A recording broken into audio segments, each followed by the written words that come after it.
Bem-vindo ao Contos da Meia-Noite. Aqui é a Fran. A partir de agora, o medo não pede licença. Apague as luzes, coloque os fones, feche os olhos e não olhe para trás. A história já começou. Antes de começar nosso relato, deixe aqui nos comentários de onde você está nos ouvindo. Tem coisa que o interior não esquece. Fica no chão, fica no mato, fica na boca dos velhos. Na rua onde eu cresci, tinha uma casa abandonada, com um quintal grande, mangueira e um poço tampado com laje. A casa era de um homem que ninguém chamava pelo nome. Era o fulano da botija. Diziam que ele tinha enterrado dinheiro no quintal, numa panela de barro, e morreu sem contar para ninguém. Diziam também que quem mexesse lá não levava. Eu cresci ouvindo isso e rindo, até o dia que meu tio resolveu mexer. Meu tio era desses que não aceita diz que me diz. Homem de obra, mão grossa, sem paciência para conversa. Ele conseguiu comprar a casa barato, porque ninguém queria. Falou que ia reformar, morar lá, e pronto. No primeiro mês, ele limpou o mato. No segundo, começou a derrubar parede. No terceiro, ficou obcecado com o poço do quintal. Ele dizia que a laje era nova demais para ser só tampa, que alguém tinha tampado com pressa. Um domingo de manhã, ele chamou eu e mais 2 primos para ajudar. Hoje nós vamos abrir isso, nem que eu quebre na marreta. Chegamos cedo. O quintal estava úmido, terra escura, a mangueira fazia sombra pesada e o ar tinha cheiro de fruta madura e ferrugem. O poço ficava no canto, perto de uma parede de tijolo cru. A laje era grossa, com um anel de ferro no meio. Meu tio amarrou uma corrente no anel, prendeu no carro e falou: "Quando eu mandar, você acelera devagar." Eu entrei no carro, com o coração batendo, mais de expectativa do que medo. Ele fez sinal. Eu acelerei, a corrente esticou, cantou, e a laje omexeu. Meu tio xingou baixo, pegou a marreta e começou a bater. Pan, pan, pan. O som estourava no quintal e voltava, como se a casa repetisse. No quarto golpe, a marreta afundou num ponto que não era concreto. Era mais macio, como barro seco por cima. Meu tio parou, respirou e enfiou a mão na fenda. Tirou um punhado de terra e um pedaço de pano velho, escuro, fedendo a mofo. Ele puxou mais, saiu uma tira comprida, enrolada, como se alguém tivesse embrulhado alguma coisa. Eu senti um arrepio, mas não falei nada. Meu primo, o mais novo, deu risada, nervosa. "É só trapo, tio." Meu tio ignorou. Pegou a pá e cavou ao redor da laje. Cavou com força demais, como quem quer ganhar no braço. A cada pá, a terra vinha pesada e úmida, mesmo sendo superfície, e tinha umas pedrinhas brancas, misturadas, que parecia um dente. Mas eu não parei para olhar direito. Quando ele conseguiu fazer um buraco lateral, enfiou a alavanca e levantou a laje com um gemido de ferro. A laje saiu, e o cheiro que subiu não era cheiro de poço. Poço tem cheiro de água fria e pedra. Aquilo era outro cheiro. Vela apagada, roupa guardada e um doce ruim, de coisa apodrecendo. Meu tio colocou a lanterna e iluminou. Não tinha água, tinha um buraco seco, fundo, com degraus de pedra descendo, como se alguém tivesse cavado uma escada. A gente ficou olhando, um atrás do outro, sem falar. Meu tio foi o primeiro a descer. Se tiver cobra, eu mato. Ele desceu devagar, a lanterna na mão, a outra mão na parede.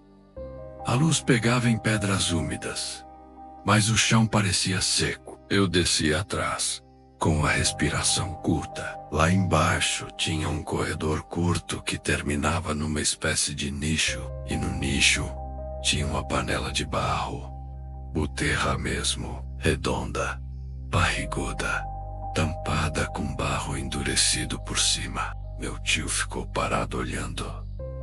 Eu vi a cara dele mudar. Não foi alegria, foi fome. Ele encostou na panela e passou a mão por cima, como quem testa a temperatura. Eu falei. Meu primo quis mexer também, mas meu tio segurou. Devagar, ele pegou uma chave de fenda e começou a quebrar o barro da tampa.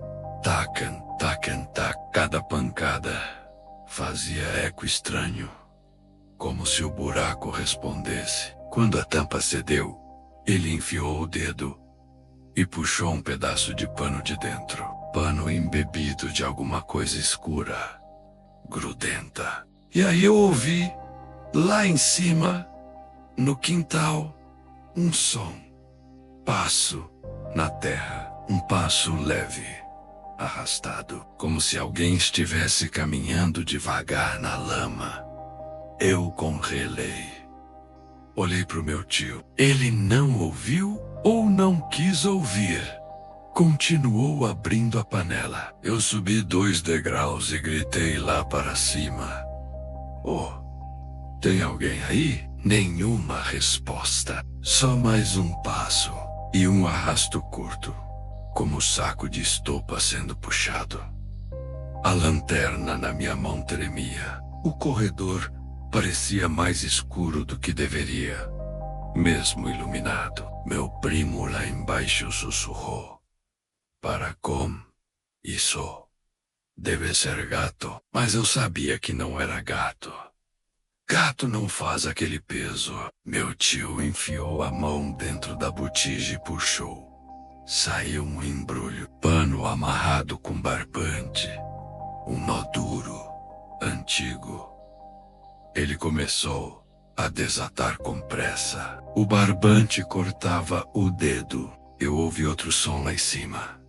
Agora foi ferro batendo, como se alguém tivesse encostado na corrente do carro.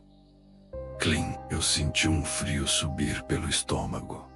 "Tio", eu falei, "vamos fechar isso." Ele olhou para mim com raiva, como se eu estivesse tentando roubar o que era dele. "Fecha." Nada. Ele desatou o embrulho e dentro tinha moedas antigas e umas peças amarelas. Ouro, não muito, mas o suficiente para mudar a cabeça de um homem. Meu tio sorriu, um sorriso feio, e foi nesse momento que a lanterna dele apagou. Não piscou. Apagou. A gente ficou no escuro do buraco por um segundo. Só com a minha lanterna. Meu tio prendeu a respiração. Bateu na lanterna. Xingou. A minha lanterna tremia e iluminava o rosto dele por baixo, deixando sombra nos olhos. Lá em cima, o passo parou. Sil. Nisso, aí veio uma coisa que eu nunca esqueço. Um som de água pingando, só que não vinha de baixo, vinha de cima. Como se o teto do corredor estivesse molhando. Eu levantei a lanterna e vi uma gota escura cair e estourar na pedra. Outra gota. E outra. Meu primo passou a mão no rosto e olhou a palma. Escura. Que isso?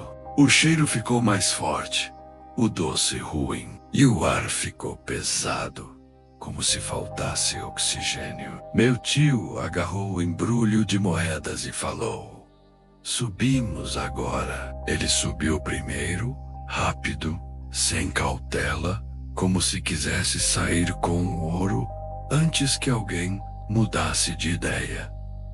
Eu subi atrás, quase tropeçando. Quando eu cheguei perto da boca do poço, vi a luz do dia do quintal e vi sombra cruzando, uma sombra baixa, larga, passando devagar na frente da abertura. Eu parei no último degrau, com um coração batendo no ouvido. Meu tio meteu a cabeça para fora e travou. O corpo dele ficou rígido, como se alguém tivesse encostado uma mão gelada no pescoço. Ele puxou o corpo para trás, para dentro do buraco, ofegando. Tem alguém lá fora, ele sussurrou. Quem? Eu perguntei. Mas minha voz não saiu. Ele não respondeu. Ele só apertou o embrulho contra o peito, como criança segurando o brinquedo. Lá fora, o som voltou.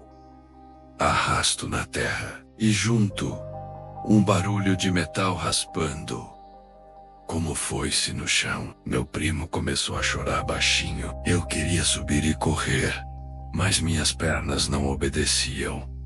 Meu tio fez um gesto brusco. Apaga a lanterna. Apaga. O apaguei. Ficamos no escuro. 3 homens adultos e um buraco no quintal, ouvindo alguém ou alguma coisa andando devagar ao redor da abertura. O arrasto parou bem em cima. Silêncio. Aí, um sopro vindo do buraco para baixo, como se alguém respirasse dentro da nossa cara. Meu primo soltou um gemido e eu senti minha nuca endurecer.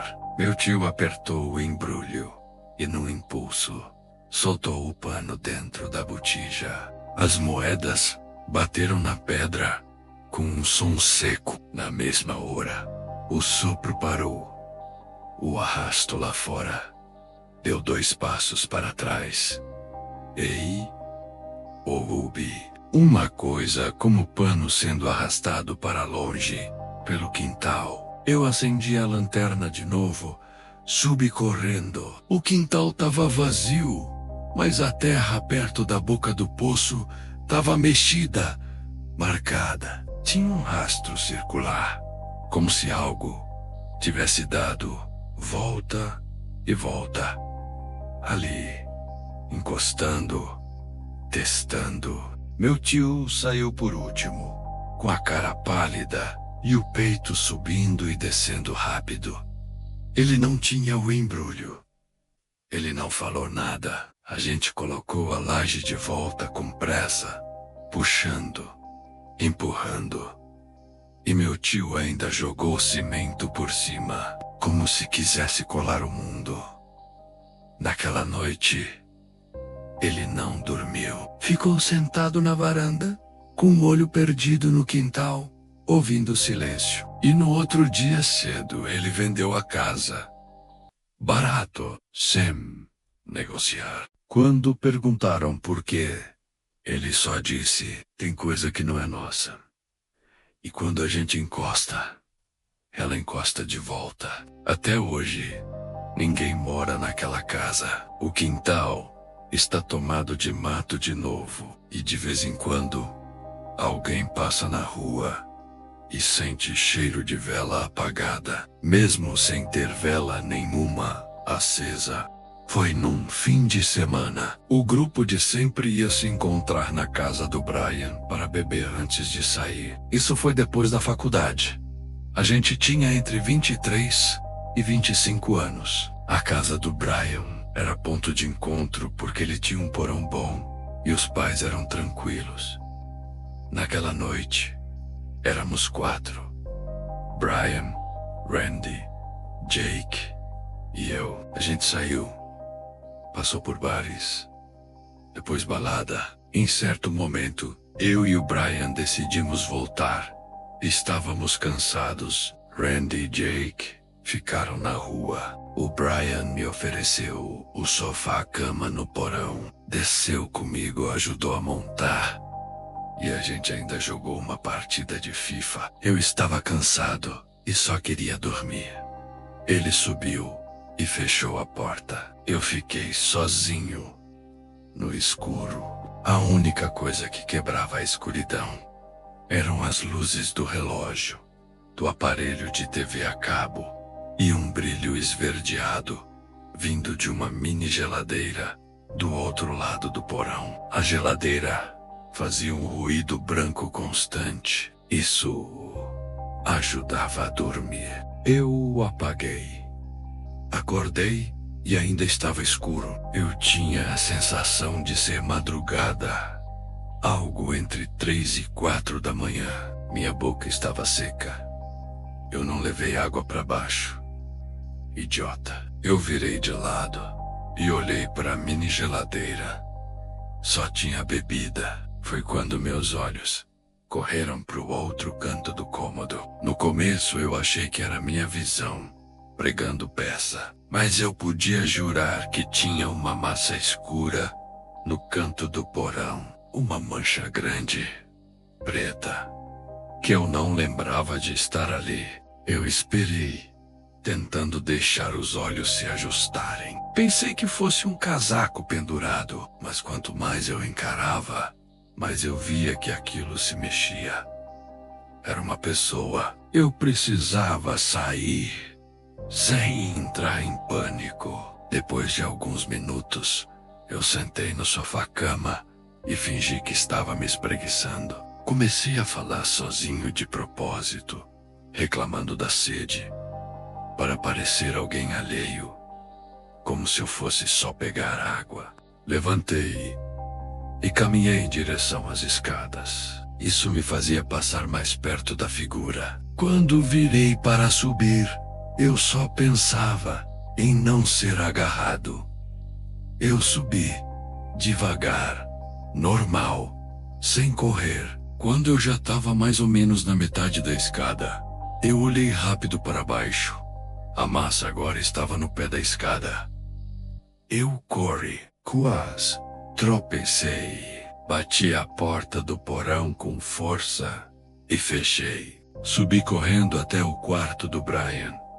Sacudi ele e gritei que tinha alguém no porão, que ele precisava acordar o pai. No meio da confusão, a gente ouviu um estrondo lá embaixo. O pai dele levantou, sem fazer pergunta. Desceu correndo. Quando chegamos, a porta do porão estava aberta. Eu disse que tinha fechado. Ele mandou o Brian ligar para a polícia. Ele ligou. A gente percebeu que a porta dos fundos da casa também estava aberta. A polícia chegou, fez uma busca completa e registrou o relatório. Quando tudo terminou, eu chamei um Uber e fui embora. Nunca mais dormi naquele porão. A casa era de roça, antiga, com piso de cimento queimado e portas de madeira grossa, coisa de interior mesmo. Janela com tramelas, telha velha e um quintal aberto que termina em pasto. O tipo de casa que à noite fica com um silêncio grande demais. Eu estava sozinho. Meu tio tinha ido para a cidade buscar remédio e eu fiquei para tomar conta. Eu não tinha medo, porque conhecia o lugar e tinha cachorro no quintal. Quando deu umas 10h30, os cachorros começaram a rosnar, olhando para o mesmo ponto do escuro, perto da cerca. Não latiram como latem pra gente passando. Rosnaram baixo, firme, como se estivessem vendo algo parado. Fui até a varanda com a lanterna e iluminei. Não vi ninguém, só capim mexendo devagar e a cerca. Voltei para dentro e fechei tudo.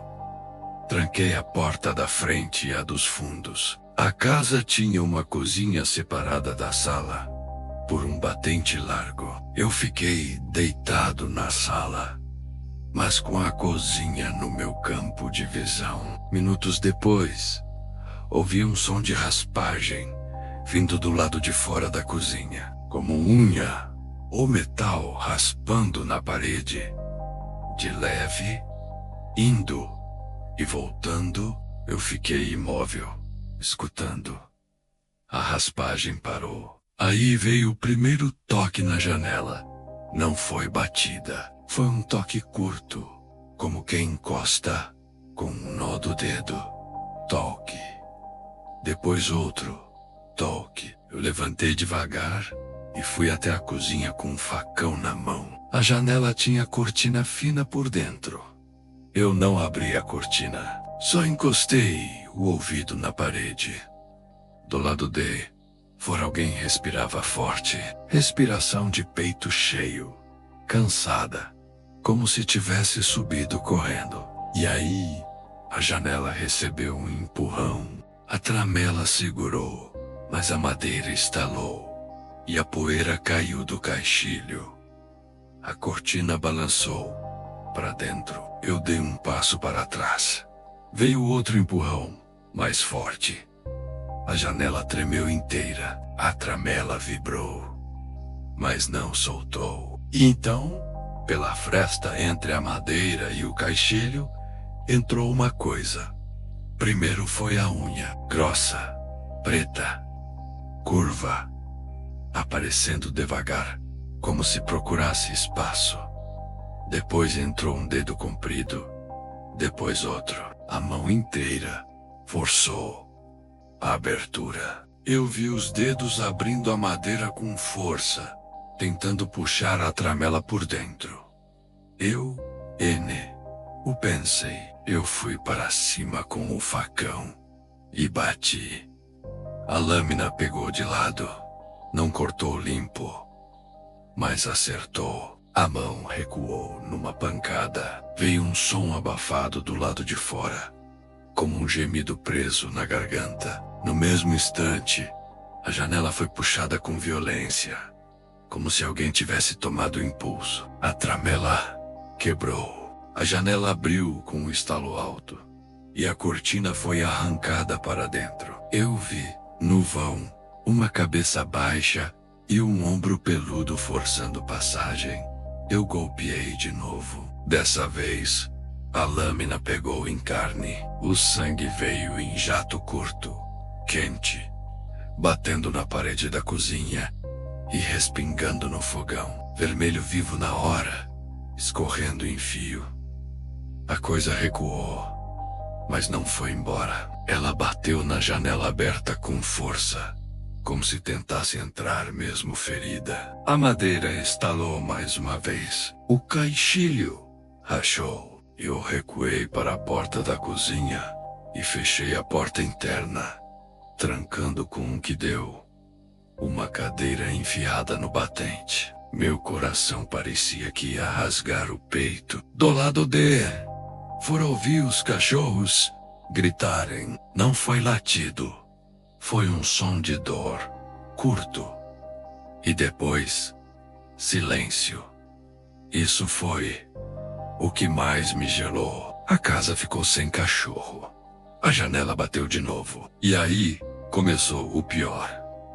A coisa parou de tentar entrar e começou a arranhar a parede por fora, em volta da janela, como se estivesse marcando o lugar. Eu ouvia o som e via o reboco soltando pelo lado de dentro, caindo em pó no chão da cozinha. Eu fiquei na sala com um facão na mão e a respiração presa, esperando amanhecer. Quando o céu começou a clarear, eu abri a porta devagar e fui até o quintal. Os cachorros estavam vivos, mas escondidos embaixo do assoalho da varanda, tremendo, com as orelhas baixas. Um deles tinha um corte no lombo, superficial, mas sangrado o bastante para manchar o pelo. Na janela da cozinha, o estrago estava lá. 3 marcas profundas no caixilho,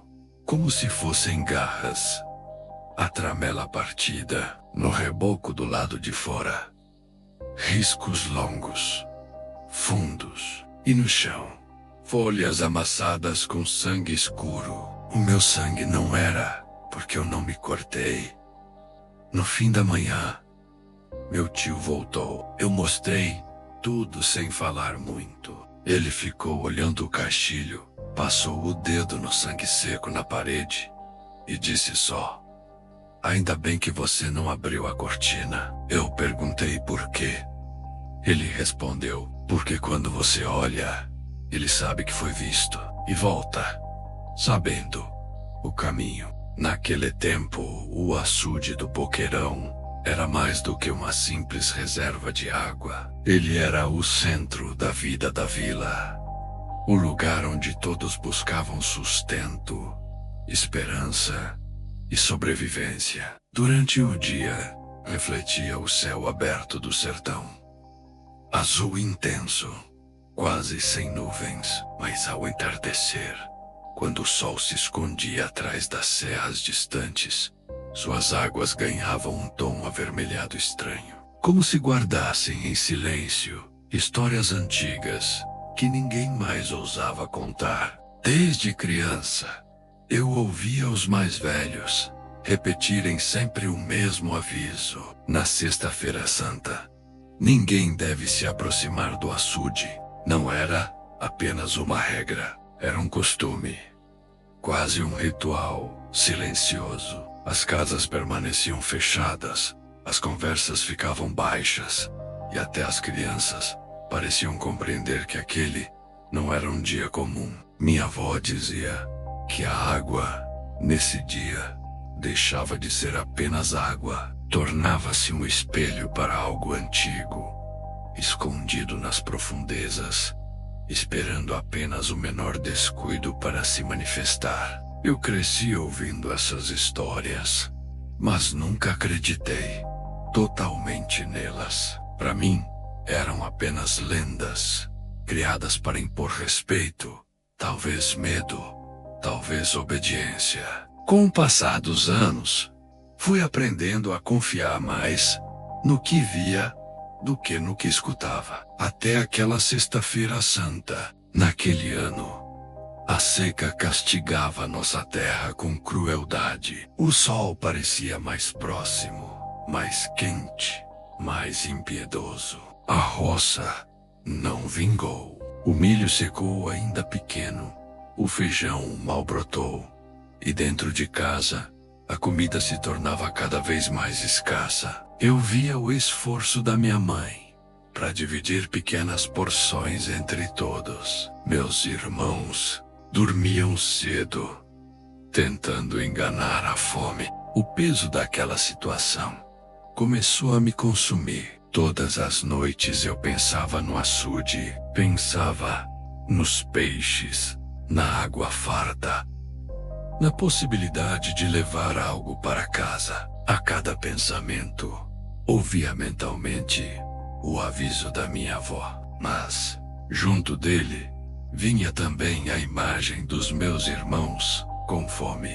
Na madrugada da Sexta-feira Santa, acordei antes mesmo do primeiro canto do galo. O céu ainda estava escuro e o ar parado deixava uma sensação estranha, como se o mundo estivesse suspenso no tempo. Peguei minha velha rede de pesca e saí em silêncio, evitando qualquer ruído que pudesse denunciar minha decisão. O caminho até o açude parecia diferente. Cada passo ecoava mais alto do que o normal. As árvores permaneciam imóveis, e nem mesmo os insetos quebravam o silêncio. Era como se a própria natureza prendesse a respiração.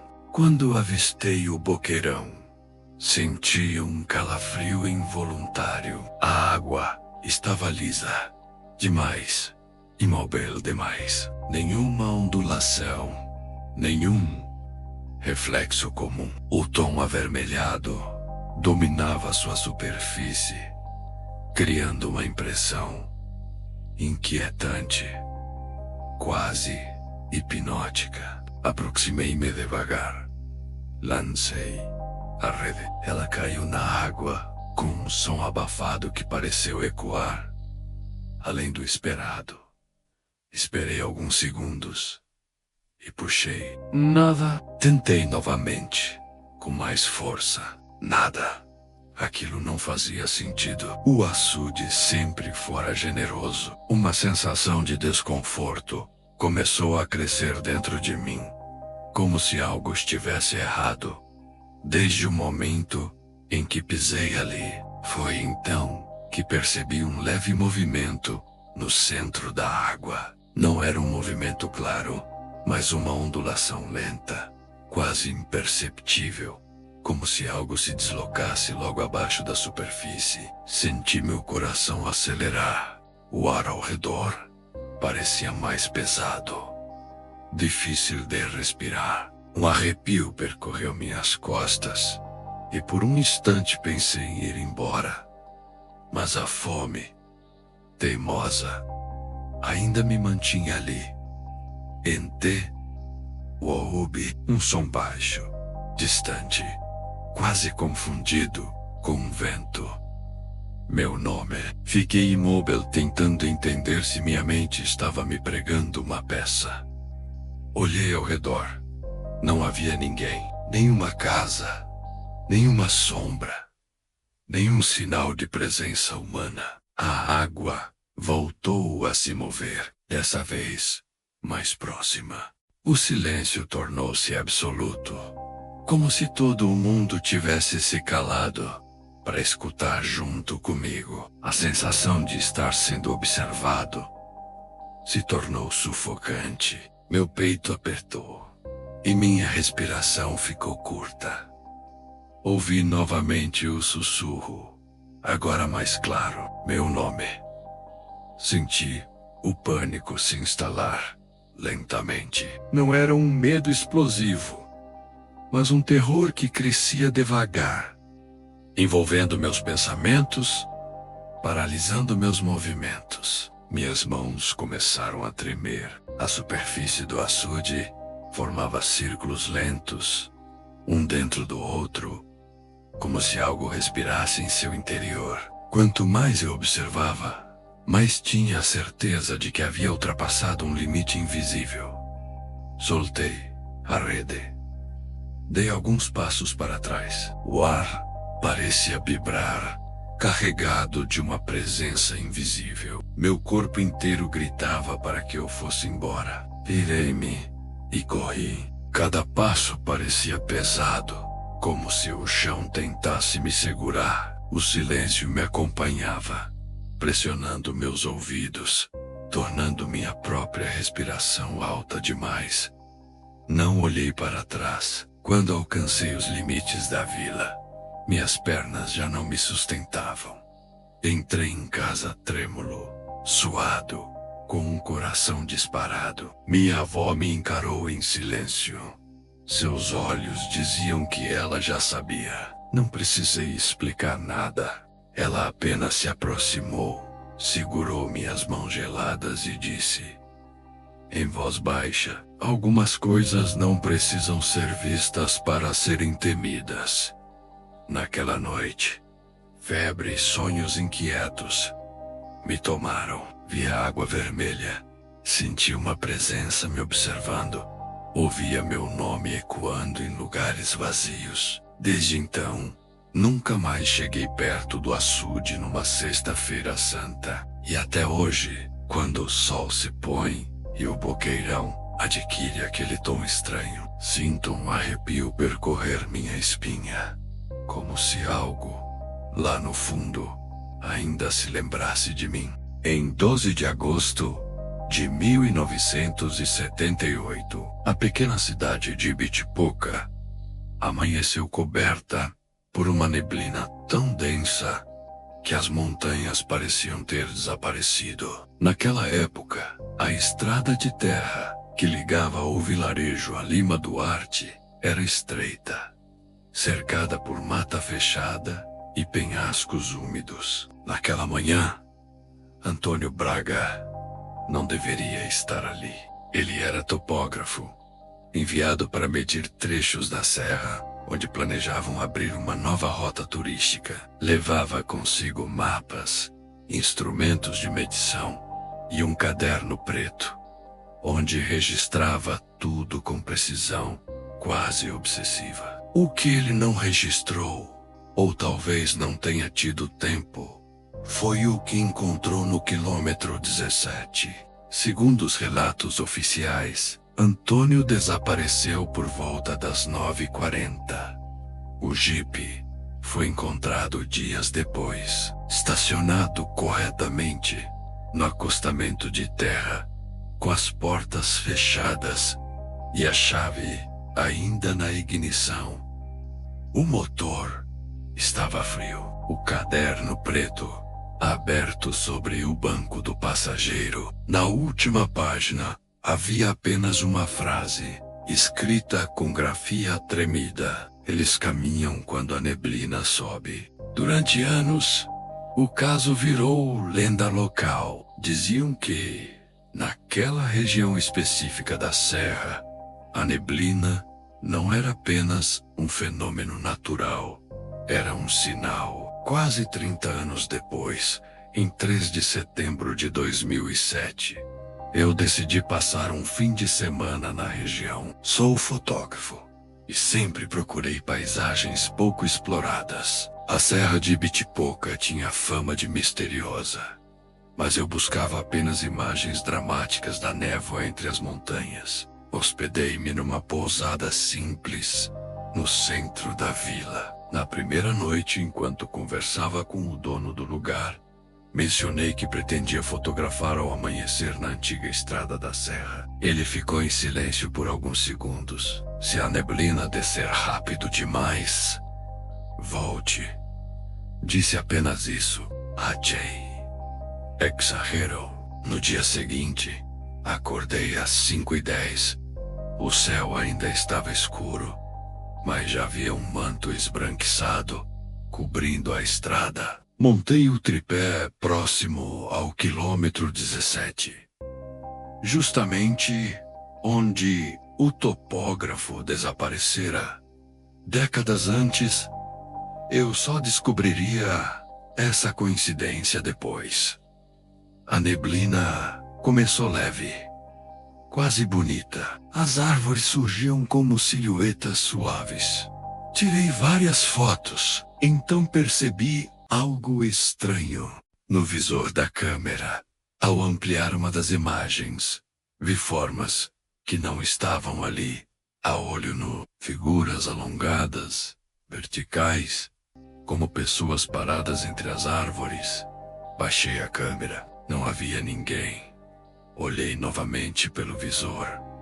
Lá estavam elas, 5 formas, paradas, alinhadas.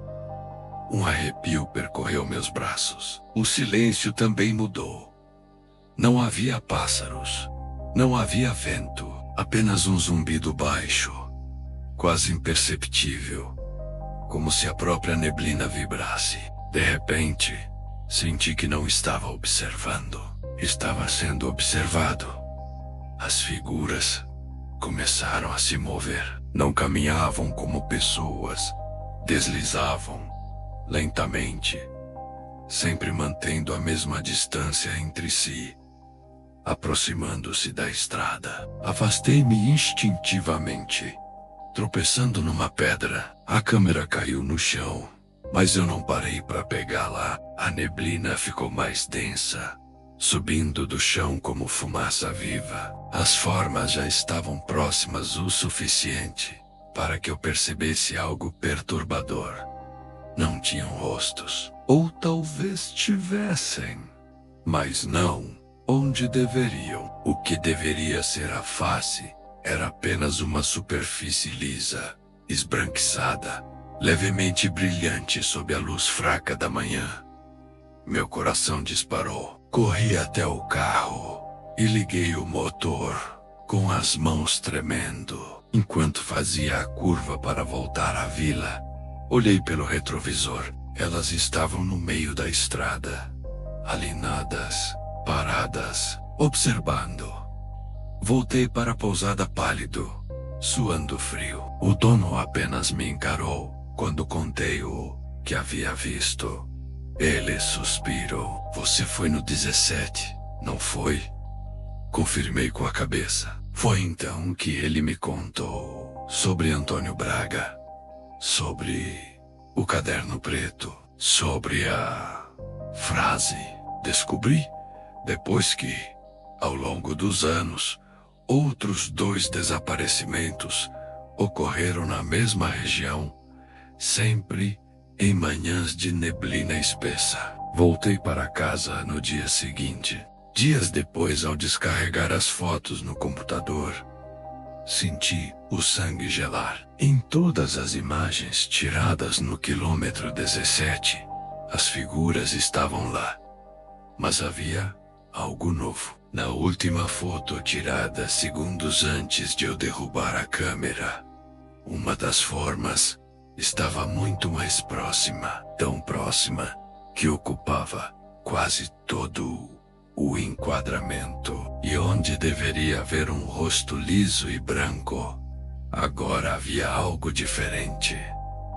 Um conjunto de marcas, linhas, como se estivessem tentando desenhar uma expressão humana pela primeira vez. Desde então, evito lugares onde a neblina sobe rápido demais, porque hoje eu entendo o que Antônio quis dizer. Eles caminham quando a neblina sobe, e, percebesses, eles aprendem a se aproximar. Tentei seguir a vida normalmente, depois de voltar da serra, entre Ibitipoca e Lima Duarte. Editei outros trabalhos.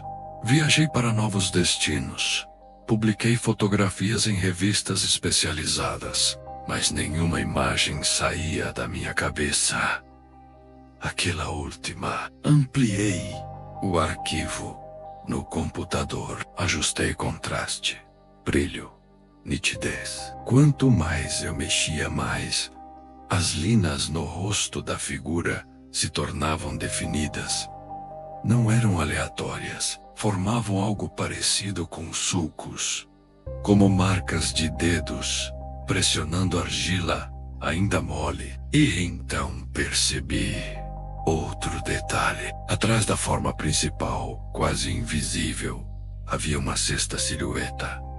Nas fotos anteriores eram 5. Na última, 6. Meu estômago gelou. Decidi voltar à pousada semanas depois, determinado a entender o que estava acontecendo. O dono me reconheceu imediatamente. Seu olhar não era de surpresa. Era de quem já esperava meu retorno. Você trouxe as fotos? Perguntou. Mostrei apenas a última. Ele ficou em silêncio por muito tempo. Depois levantou-se e entrou em um pequeno quarto nos fundos. Voltou com uma caixa antiga de papelão, cheia de recortes de jornal amarelados. Ali estavam reportagens sobre o desaparecimento de Antônio Braga em 1978 e sobre outros 2 casos. Um caminhoneiro em 1989 e um estudante em 1996, todos vistos pela última vez no quilômetro 17. Mas havia algo que nunca fora publicado. O dono me entregou uma folha dobrada protegida por plástico. Era uma cópia da última página do caderno de Antônio. A frase estava lá. Eles caminham quando a neblina sobe. Mas abaixo, quase legível, havia outra anotação que a imprensa nunca mencionara. E aprendem com quem observam. Senti o ar faltar. Aprendem, murmurei. O homem apenas assentiu. Cada vez que alguém volta, algo muda. Passei aquela noite sem dormir. Na madrugada, ouvi um som do lado de fora da pousada. Um arrastar leve, ritmado. Abre a cortina, a rua estava coberta por neblina e, no meio dela, havia uma silhueta parada, Socina, alinhada com a janela do meu quarto. Ene, eu gritei. Ene, o Core. Fiquei parado, olhando. A figura não se movia, mas havia algo diferente nela. Sua face já não era totalmente lisa. As linhas estavam mais profundas, mais organizadas, como traços inacabados de um rosto humano. Ela não precisava entrar. Sabia que eu a via. No dia seguinte, a neblina desapareceu tão rápido quanto surgira. Desci à recepção. O dono estava pálido. Você também viu? Ele disse. Não foi uma pergunta. Decidi ir embora imediatamente. Na estrada, ao passar novamente pelo quilômetro 17, o ar ficou pesado. O velocímetro marcou uma oscilação estranha. O rádio chiou. Eite, ubi. Não na estrada, mas no reflexo do para-brisa. Por um segundo, o banco traseiro parecia ocupado. Parei o carro bruscamente. Olhei para trás. Bácio. Respirei fundo. Continuei dirigindo. Quando finalmente cheguei em casa e descarreguei as fotos daquela segunda viagem, minhas mãos tremiam. Não havia tirado nenhuma fotografia da madrugada na pousada. Eu tinha certeza disso, mas lá estava um novo arquivo. Data: 14 de outubro de 2007, 3:12 da manhã. Abre. A imagem mostrava o interior do meu quarto. Eu estava de pé diante da janela, olhando para fora. E atrás de mim, refletida no vidro, a sexta figura, muito próxima, tão próxima que as linhas do rosto já formavam algo reconhecível. Um esboço imperfeito do meu próprio rosto.